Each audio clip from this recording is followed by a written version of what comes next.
Sir आपको नहीं लगता कि पर्सनल ब्रांडिंग ओवररेटेड है? आई मीन अगर बिना पर्सनल ब्रांडिंग के काम नहीं चलता तो फिर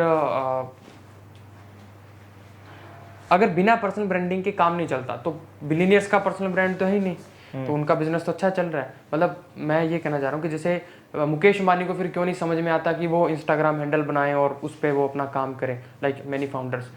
the whole thing I wanted to ask is, जब मेरा बिजनेस बिना पर्सनल ब्रांड के चल सकता है तो मैं क्यों इसमें दिमाग खराब करूँ पर्सनल ब्रांड पे? मुकेश अंबानी हो या एलॉन मस्क हो, ठीक है, उनका बिजनेस पर्सनल ब्रांड से चलता है, ये आप मानते हो? ठीक है।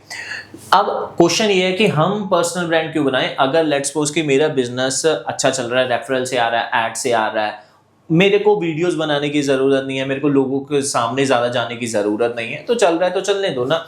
अब ये चलेगा 100%, 10 लाख तक, 20 लाख तक, इवन अब 1 CR तक भी कर ले जाओगे अगर आप फैक्ट्री ओनर हो, मैन्युफैक्चरर हो, देन उस केस में आपका रेफरल पे चलेगा। लेकिन if you want to do something really big, right, let's suppose कि आप सर्विस इंडस्ट्री में हो, लेट्स सपोज कि आप किसी प्रोडक्ट में भी हो, आज की तारीख में आप बाकी कॉम्पिटिटर से बड़े बनना चाहते हो, देन उस केस में जो ये पर्सनल ब्रांडिंग है ना, आपको वो लेवरेज देती है जो बाकी कहीं और जगह नहीं मिलते। अब इसको रियल सिनेरियो में समझते हैं कि कहां कहां पर लेवरेज मिलती है और कुछ सीन समझते हैं। मुकेश अंबानी की आपने बात की, कंपेयर उधर किया। देखो यार, पर्सनल ब्रांडिंग का मतलब ये सिर्फ नहीं होता कि आप वीडियोस बनाओ।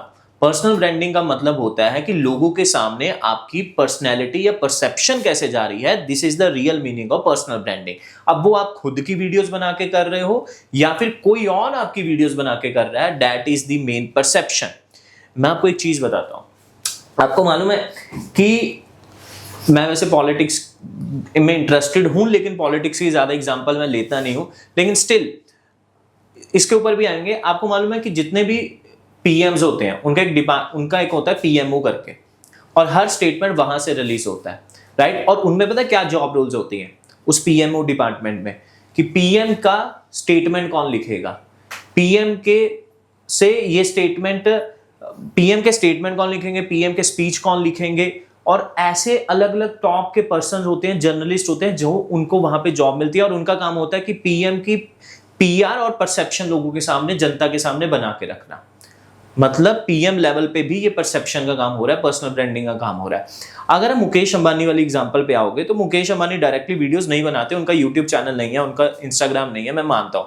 लेकिन जब उनके बेटी की शादी होती है तो वो करोड़ों रुपए, 500,000 करोड़ रुपए स्पेंड करते हैं सिर्फ पीआर को। अगर हमने अच्छे से नोट किया होगा ना, उस वक्त इन्फ्लुएंसर्स को बुलाया गया, इन्फ्लुएंसर्स को होटल्स में स्टे करवाया गया, देश के अलग अलग कोनों से सिंगर्स को बुलाया गया, बहुत बड़े बड़े सेलिब्रिटीज को बुलाया गया। क्यों? क्योंकि ये सारी कलेक्टिव परसेप्शन बन रही है, दुनिया के रईसों को वहां पे बुलाया गया।